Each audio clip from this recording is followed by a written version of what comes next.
Halo teman-teman semuanya, video ini gue buat sebagai salah satu bentuk respon gue karena banyaknya gue lihat pada bulan ini postingan-postingan dari teman-teman gue yang gue follow di Instagram, Facebook, ataupun Twitter yang mengunggah foto wisudanya. Yang jadi masalah buat gue bukan dia berfoto wisuda ataupun hari wisudanya, bukan. Tapi wisuda di masa pandemi. Gue di sini pengen sharing banyak hal.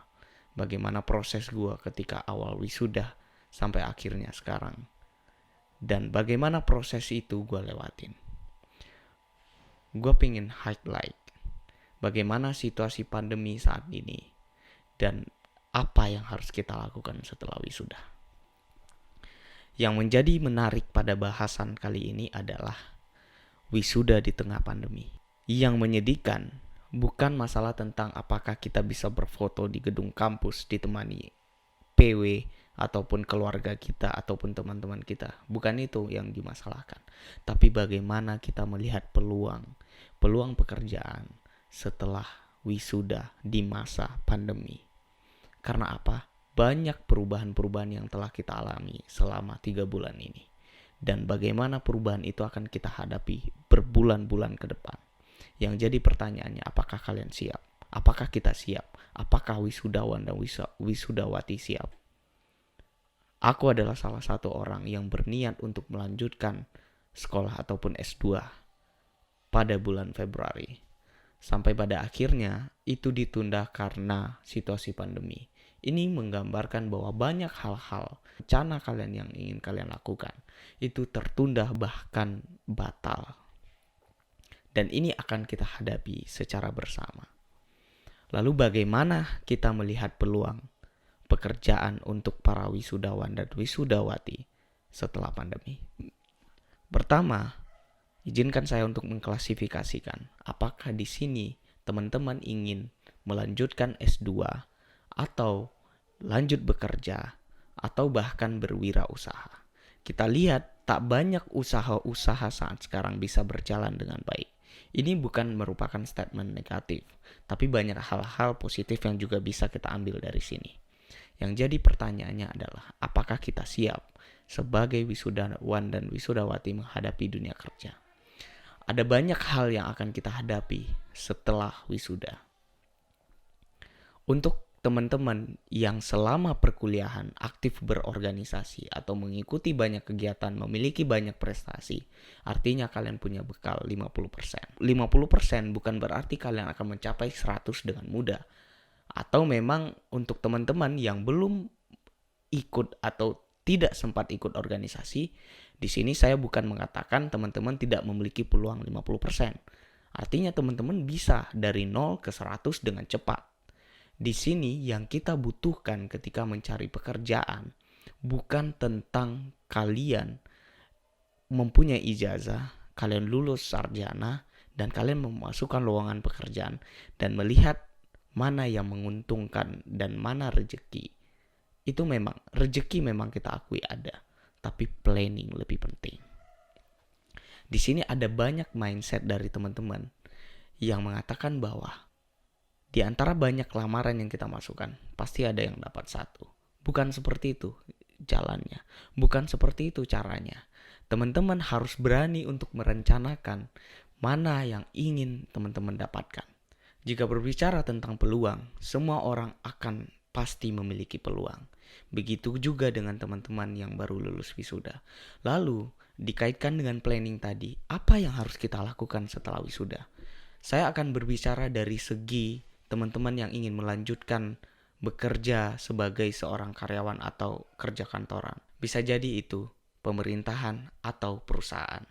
Di sini saya ingin meng-highlight bagaimana teman-teman mempersiapkan untuk bisa berpeluang lulus di perusahaan ataupun pemerintahan. Yang perlu teman-teman siapkan adalah CV teman-teman. CV memang salah satu hal yang sangat penting, tapi yang paling penting adalah poin-poin yang harus teman-teman masukkan dalam CV teman-teman. Di sini yang ingin saya share kepada teman-teman adalah untuk yang ingin melamar di perusahaan, untuk CV, usahakan teman-teman menyesuaikan dengan warna perusahaan tersebut. Ini memang hal sepele, tapi saya dapatkan ini ketika mendaftar pekerjaan. Teman-teman harus menyesuaikan warna CV ataupun poin-poin CV sesuai dengan yang diminta dengan perusahaan tersebut. Jika itu bergerak di bidang PR atau media, teman-teman harus menonjolkan bagaimana prestasi-prestasi teman-teman atau pengalaman teman-teman terkait dengan public speaking. Nah, harus relate dengan perusahaan yang kalian tuju. Makanya hal ini kembali saya tegaskan bahwa satu CV itu tidak bisa untuk semua. Satu CV tidak bisa untuk semua. Teman-teman harus nge-planning ketika teman-teman melirik salah satu perusahaan, melirik salah satu instansi, dan teman-teman akan start berjuang dari sana. Bukan menyebar semuanya dan cari untung yang mana. Bukan seperti itu. Tapi memang meniatkan dari awal. Misalnya, di salah satu perusahaan dominan memakai warna merah, CV teman-teman harus warna merah. Saya katakan harus dari perspektif saya. Teman-teman bisa percaya dari pendapat banyak orang. Tapi menurut saya, teman-teman harus menggunakan warna merah, tone warna merah. Kemudian harus sinkron dengan lowongan ataupun permintaan dari perusahaan tersebut. Selanjutnya, pada tahap-tahap yang akan teman-teman lewatin, ada banyak sekali yang harus teman-teman perhatikan. Itu baru tahap mengirimkan berkas. Bagi saya di sini, teman-teman ketika mendaftar pekerjaan harus memiliki niat di perusahaan tersebut ataupun di instansi tersebut. Jangan sampai teman-teman setengah-setengah. Mulai dari hal detail warna pun yang saya sampaikan harus diperhatikan. Lalu bagaimana dengan tahap berikutnya, interview ataupun ujian, dan yang paling menarik adalah trik-trik interview. Di sini saya akan bocorkan banyak trik-trik interview yang bahkan teman-teman gak sadari. Tapi saya tidak mungkin membahas pada video pertama ini, karena ini adalah video pertama saya untuk sharing bagaimana tentang di dunia kerja. Dan selanjutnya yang paling penting adalah skill teman-teman. Teman-teman semasa mencari pekerjaan harus meningkatkan kemampuan ataupun skill. Skill itu apa aja?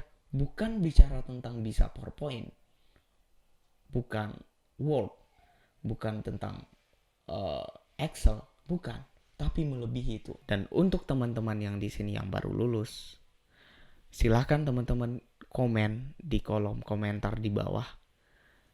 Untuk video kedua, teman-teman ingin membahas tentang apa secara lebih detail.